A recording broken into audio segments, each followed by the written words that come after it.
दोस्तों मुसीबत की इस घड़ी में हम अपने भाइयों को नहीं भूले, हम उनके साथ हैं। यहाँ पे सैलाब आया है नौशहरा चारसदा राजनपुर वाली साइड पे, और यकीन कीजिए उनके हालात बहुत खराब हैं। हम खुद विजिट करके आए हैं, इस वक्त हम पिशावर में हैं और नौशहरा चारसदा में जाएंगे। मैं स्पेशल शुक्रिया अदा करूंगा नदीम साहब का, फैसल साहब का, IT डिपार्टमेंट में निशाद में जो काम करते हैं, उनकी मदद से हमने ये राशन वगैरह इकट्ठा किया है और हर घर को हम इंशाल्लाह 5-5 हज़ार रुपए साथ देंगे। जज़ाकल्लाह दोस्तों।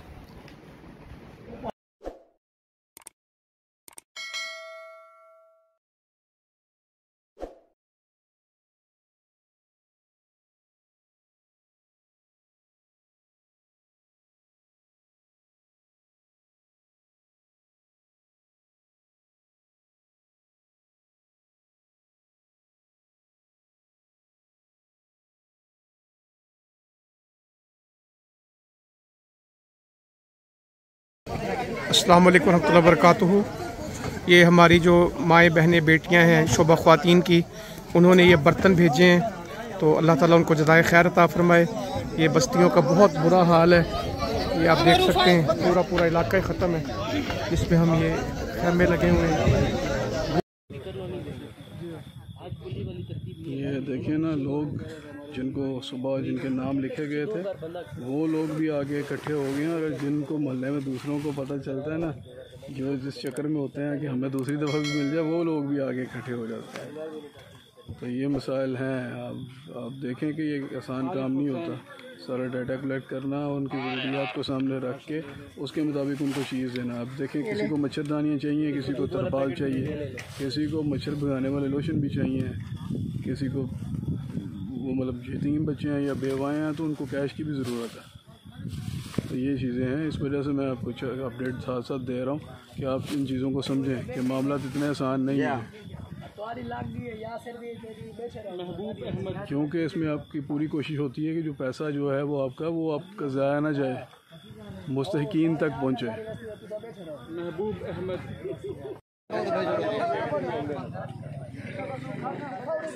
ਹੁਣ ਤੁਸੀਂ ਆਪਣੀਆਂ ਅੱਖਾਂ ਨਾਲ ਵੇਖ ਲਓ ਆਵਾਮ ਕਿੰਨੀ ਹੈਗੀ ਹੈ। ਇਹਨਾਂ ਸਾਰਿਆਂ ਦੇ ਖਿਆਲ ਕਰਨਾ ਹੈ, ਉਹ ਇਸ ਚੀਜ਼ ਦਾ ਵੀ ਖਿਆਲ ਕਰਨਾ ਹੈ ਕਿ ਕਿਸੇ ਦਾ ਹੱਕ ਨਾ ਮਰੇ।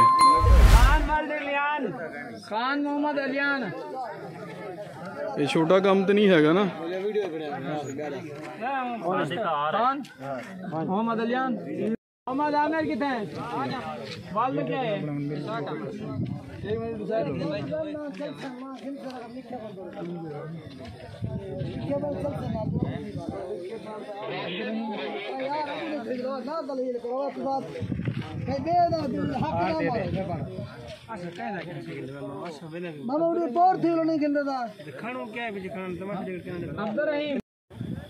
अस्सलाम वालेकुम। इसमें जो है दूध है, बिस्किट है, बन है, रस है, खजूरें हैं, चने हैं, चावल हैं, आटा है, दालें हैं, दूध है, ये मेन आइटम्स हैं। इसके अलावा तरपाल हैं, कैंप्स जो टेंट लगाने के लिए होते हैं, मच्छरदानियाँ हैं, ये चीज़ है। लोशन है, जो मच्छर भगाने वाले लोशन होते हैं, ये वो हैं। उसके अलावा मेडिसिन हर तरह की हमारे पास अवेलेबल है, जिसमें इन्फेक्शन वाले मामला भी हैं, कोई नज़ला ज़ुकाम फ्लू दूसरे इन्फेक्शन है उसके लिए भी है। हर चीज़ जो है ना उसका इंतज़ाम किया गया है, लेकिन तरीक़ेकार ये है कि उसको पूरा मैनेज किया गया है कि जिसको जिस चीज़ की ज़रूरत है उसको वो चीज़ दी जाए, ताकि मुस्तहिकीन को उनकी जो है चीज़ वो पहुँच जाए। क्योंकि आपको पता है कि जब भी कभी बांटने के लिए जाते हैं तो जो गैर मुस्तहिकीन होते हैं वो ज़्यादा होते हैं, और जो मुस्तहिक होता है वो बेचारा पीछे रह जाता है। और रात के वक्त बांटने का असल मकसद भी यही है कि सुबह के टाइम डाटा कलेक्शन की जाए और रात के टाइम फिर बांटा जाए। सुबह के टाइम जो लिखा होता है कि भाई ये बंदा है, इसके घर में इतने अफराद हैं, इतने बच्चे हैं, इतने बड़े हैं, इसको तरपाल की ज़रूरत है नहीं है, इसको दूध की ज़रूरत कितनी है, इसको बंद की ज़रूरत कितनी है, दवाइयों की ज़रूरत कितनी है, उस हिसाब से इनको दी जाती हैं। अस्सलाम वालेकुम जी। 7 लोग सियालकोट से आए थे, 4 लोग यहाँ पे अवेलेबल थे। ये सारा जो सामान है इसको पैक किया गया है।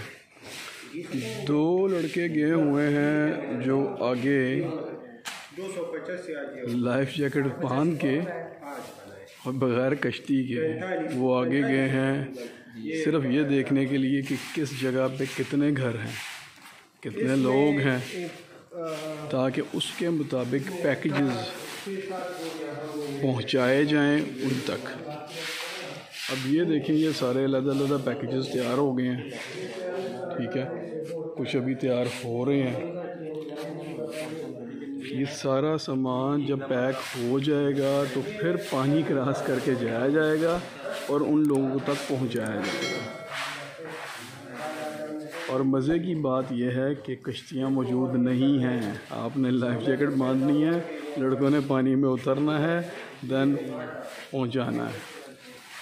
अब होगा क्या कि आसानी के लिए ये करेंगे कि किसी ऊंची जगह पे पहुंच जाएंगे, लोगों को कहेंगे भाई आप आके हमसे वसूल कर लें, वो जो डाटा कलेक्ट किया है उसके मुताबिक, ताकि सामान गलत हाथों में भी ना जाए और पूरी मैनेजमेंट के साथ वो अपनी मंजिल मकसूद तक पहुंच जाए।